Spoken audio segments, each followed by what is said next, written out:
The global printing and imaging supplies industry isn't just a marketplace, it's a battlefield. A brutal, unforgiving Game of Thrones where betrayal, manipulation and survival define the only rules.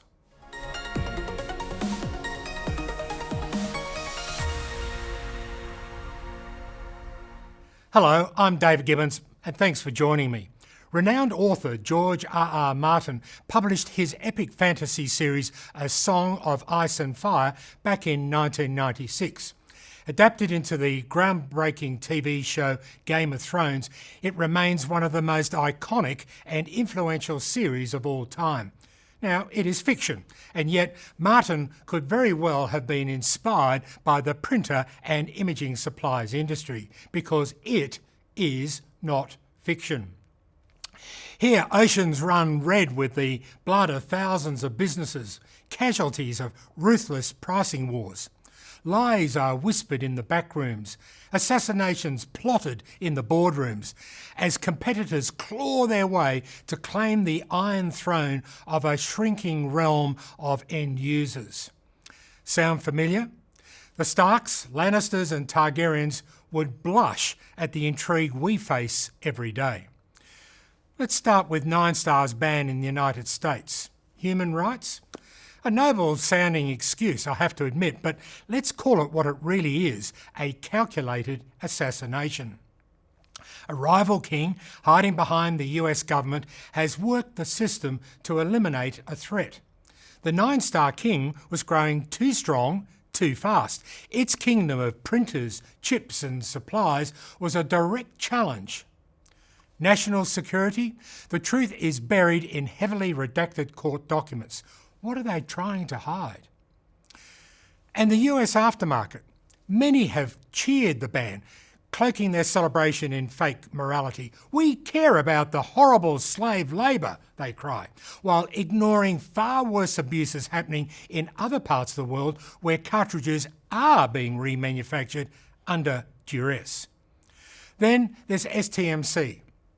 A global standard once created to protect quality and testing methods. Today, it's been twisted into a weapon of manipulation. The founders of STMC would turn in their graves if they knew how the tools they developed to strengthen the industry were being weaponised to tear the aftermarket apart. Meanwhile, the chip wars rage on. Printer OEMs shout that aftermarket chips are a security risk, while conveniently pushing secret firmware updates to lock customers out of choices. They call it protection, but it's just another chain of control around the consumer's neck. And then there's Atira, another loud voice against Chinese-made cartridges. Their recent field tests sampling 50 units as just laughable. Their findings just don't add up, but their narrative does. Demonise the Chinese suppliers who ironically manufacture products that Atira's own members sell. In China, a different game is being played. The once massive factories filled with tens of thousands of workers have been transformed. AI and robotics now dominate production, pushing innovation to new heights. Truthfully, these factories are not guilty of human rights abuses, but they do leave the robots working all day and all night. They build consistently better cartridges than ever before. But what's the result? Oversupply. Millions of high-quality cartridges are being dumped into global markets for ridiculously low prices, fueling price wars that leave smaller players dead in the water. It's not just the competition that's dying, the remanufacturing industry itself is in ruins. Once there were 7,000 remanufacturers in the United States alone. A decade ago, that number had fallen to about 700. Today, I believe, there are fewer than 100 remaining. Consolidation, mergers, acquisitions, it's the natural order of things in a maturing industry, of course. But let's not kid ourselves. This is a war, and only those with dragons, whether in China, Europe or the United States, have survived. But here's the truth that no one wants to face.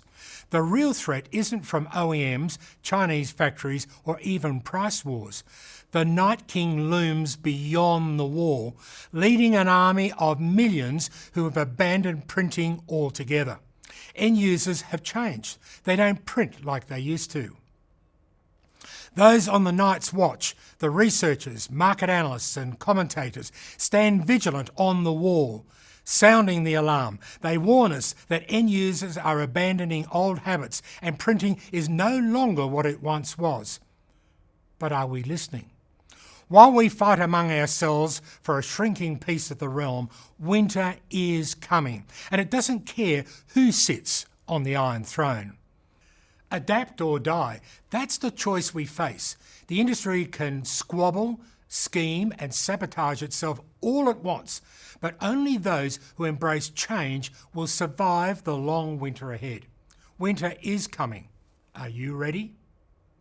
Thanks for keeping in touch. I'm David Gibbons.